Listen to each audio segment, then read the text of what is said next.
إلا بغيتي بشرة صافية بلا كلف بلا بقع داكنة وبلا حبوب، بشرة رطبة بحال ديال الأطفال، جبت لك وصفة مغربية عريقة متداولة من قديم الزمان.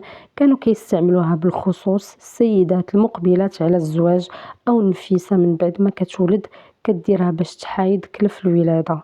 في هذا الفيديو غادي نقدم لك وصفة ديال التبريمة المغربية للاستعمال التجاري، أو ممكن تصاوبيها لراسك باش تعتني بالبشرة ديالك، أو إلا كنتي عروسة مقبلة على الزواج بدايها من دابا.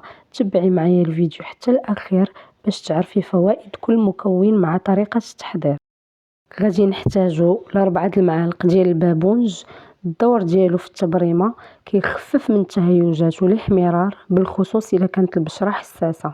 غادي نحتاجو أيضا ل4 المعالق ديال الإكليل الجبل أو أزير اللي كينشط الدورة الدموية وكيحايد الخلايا الميتة.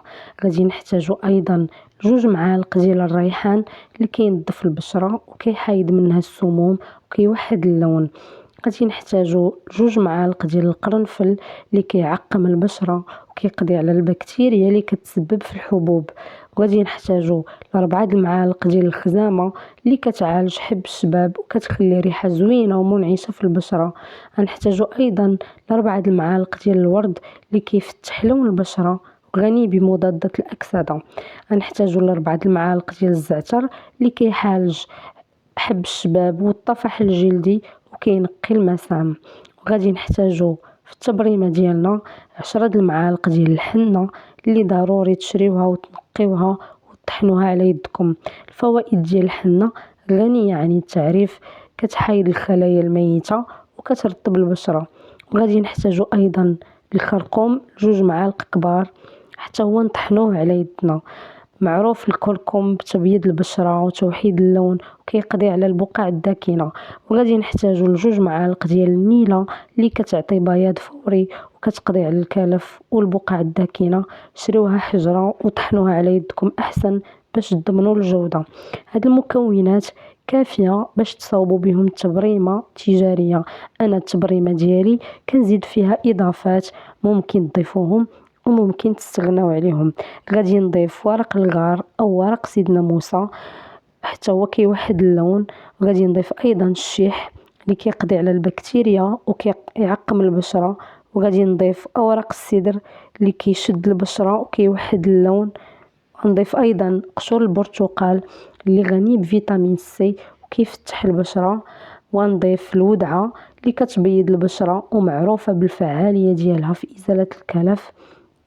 وغادي نزيد أيضا فليو والكركدي والعكر الفاسي.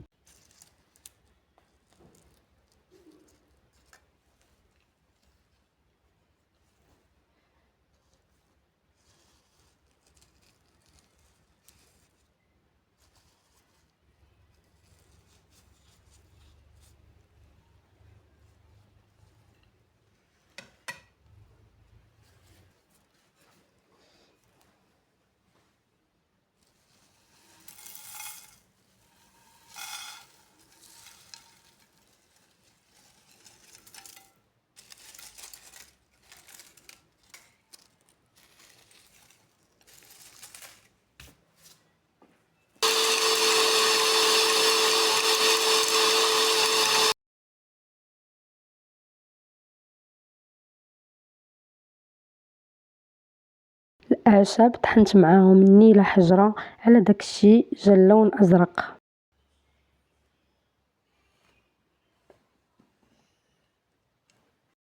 شوفوا جمالية الألوان ما شاء الله، والريحة فنة ديال الأعشاب.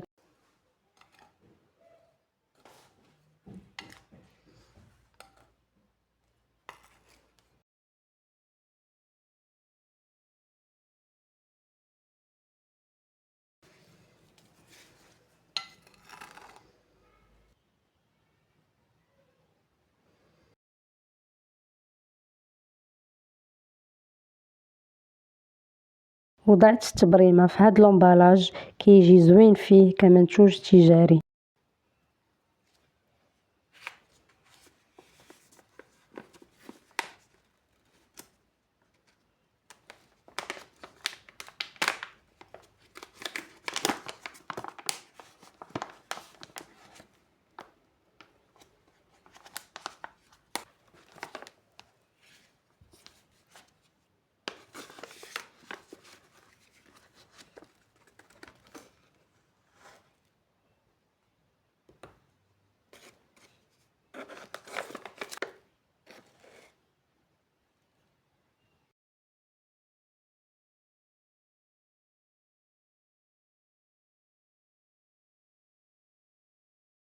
ممكن تعملوا باك ديال التبريمة مع الصابون البلدي. أنا هنا عندي الصابون الأسود الممتاز ديال العكار الفاسي والنيلة الصحراوية.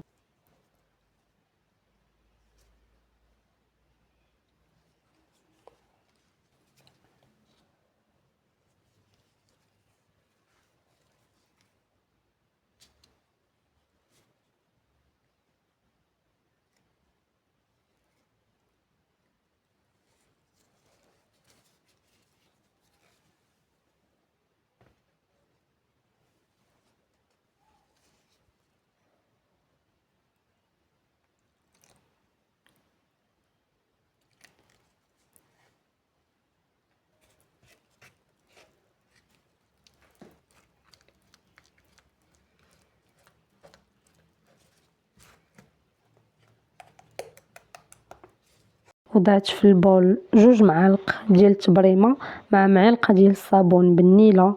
هذا المقدار غادي يخرج لكم بزاف.